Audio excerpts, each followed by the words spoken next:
Hey there, guys. Hope you're doing good. This is Ben here. I'm coming at you from the UK right now. I'm actually back here and I've been here for quite some time. I've actually just stumbled upon something which I've tried before, but it's never had this kind of effect before. I'm currently living with my mum and her boyfriend. Let me tell you something which is sounds random, but it illustrates a point I'm trying to make. I was taken into foster care when I was 14, and I was in there for probably 5 years. I've moved back in with my mum here and there, first time being during the scamdemic of 2020, the plandemic, that bullshit. And all in all, intermittently, when I've come back from traveling or I've done this or I've done that, I've lived here for a total of 2.5 years. And every single time, my mental health has gone to absolute shit. Absolute, oh my God, out the shitter in a handbasket. And I'll tell you this right now. I've lived here for a total of 2.5 years since came out of foster care. I haven't got a single haircut in the entire time I've lived here. Not one. Not one. I have a rat's nest on my head right now. A rat's nest. Now, why is this? I'll tell you why right now. It's because I've had no energy, absolute fatigue. Tidying my room has been like trying to break out of Alcatraz. I need a fucking miracle just to tidy my room.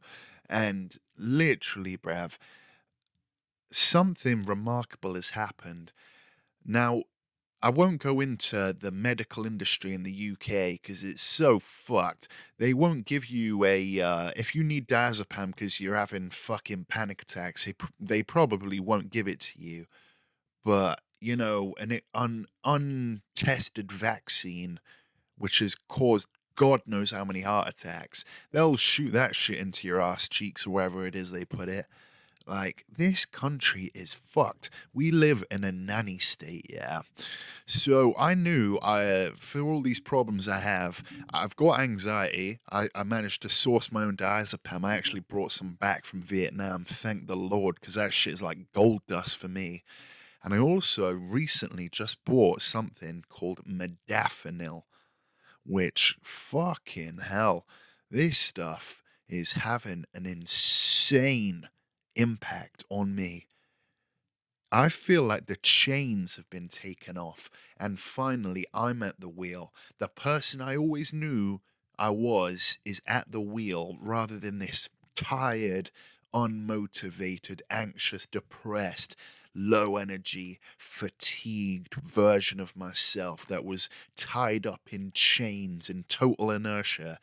For the last 2 years, even when I was in Vietnam and Thailand and these lovely countries, I've felt tired because there's something wrong with me. I don't know what it is, but something's wrong with me. And I popped this modafinil, and I was just amazed. I had the impulse to start tidying my room. I saw some weird ass porn that I got saved on my computer. I had no impulse to look at it. I didn't want to fucking spank the monkey at all. Whereas if I even saw a whiff of this shit before I got on the modafinil, I'd have spanked my monkey. I tell you that much. The monkey would have been beaten raw. Um, Fucking hell, guys. I've been reading like a soldier. I've been working out like a hound. A hound. Oh, mate. I've been working out like a motherfucker, slamming twice as many meals as I usually do, purely because I have the energy to do shit. I think so many blokes out there have no fucking energy and are worn down by life, absolutely worn down. And I've literally been praying to God that the shit that this modafinil has been doing for me, it's like a fire, and I want to turn this shit into a blazing inferno. I'm setting plans for next week. It's a bank holiday Monday coming up, and I'm gonna sign up for jujitsu, not jujitsu, boxing on Wednesday, to actually socialize again because fucking hell, since December I've been living like an absolute shut-in hermit.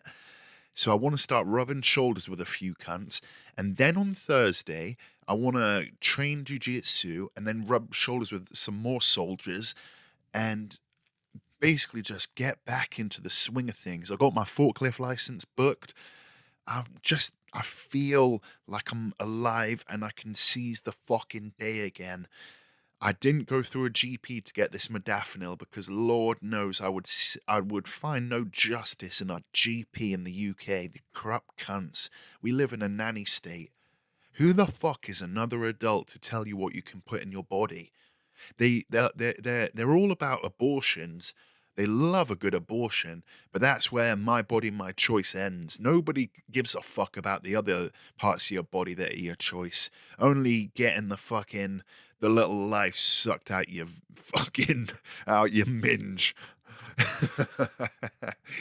That's where my body, my choice ends. Is just getting rid of unwanted babies. But if you actually want to do something with your body, you need to raise your hand like a good boy and ask if you can fucking have it. It's bullshit, bruv. So I got this shit off the deep web. I got some brothers in Egypt that can sort me out a little something something. I got I got some links in the Egyptian mafia, you know. I can't tell you too much, otherwise I'll have to kill you. But fucking hell, guys. I'm gonna slam this modafinil. I have plans to go to Australia, but if I can't get it out there, then I might just stay in the UK, bro. I don't know what I'm gonna do. I probably will go to Vietnam this winter because the English winter's a cruel mistress and it's depressing as fuck, even with modafinil, even with it. So, yeah, I got my forklift license booked. I've been lifting weights like a fucking hound and tidying my room and shit. And I feel like I'm at the wheel. I'm reading books. I just feel like I can do stuff again. If you're fatigued and you're depressed, you know what I mean when I say tidying your room is like climbing Mount Everest. You know you should do it. You should. And you know you should. And you want to. You do want that clean room, but you can't do it because something's wrong. Something's wrong. That's the beginning and end of it. And I've had this shit for a while and I finally feel like I'm back at the wheel. When I actually, the second day that I took modafinil and I kept my room tidy for 2 days in a row, I literally thanked God. I prayed to God. I said, I love you, God. Thank you. Thank you so much. And just, I'm not some fucking medical expert, but mate, it's not everyone's worried about the amount of years in your life, but no one's worried about the life in your years, man. That's the most important thing. I'd rather live for 60 years and do what the fuck I wanted to do and live like a man rather than be alive for 112 years, but spend the whole time living like a flock of frightened hens. What's the point in that, bruv? We need to wring our cloths out and leave nothing on the table. And I feel like I'm back at the wheel. I'm not gonna train fucking like a mixed martial artist next week, but I'm gonna do some shit. I've already signed up for the library. I'm gonna get my hair cut. I'm gonna get rid of this fucking rat's nest I've got on my head right now. I feel like my nuts have dropped. All this weird ass porn that I've got on my fucking computer. I do not feel the impulse to spank the monkey. And I'm on super physiological amounts of test. That lets you know like, I don't even think the reason we spank our monkeys is because of sex drive. I think we're just bummed the fuck out and unmotivated, and we just need a little bit of joy. So we just spank our monkeys. We beat the meat. We oh man, choke the chicken. We do all sorts of shit. Watch a load of incredibly intense high speed internet Japanese porn if you're anything like me. Shiver my timbers, guys. Let's fucking keep it going, eh? Let's go. Modafinil, thank you. Please let this keep working, bruv. Please, God.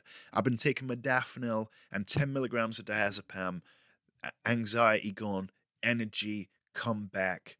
It's like my balls have grown 3 times larger, and like, I know I was fucked up because when you got super physiological amounts of test and you still feel knackered, something's fucked. Something ain't right.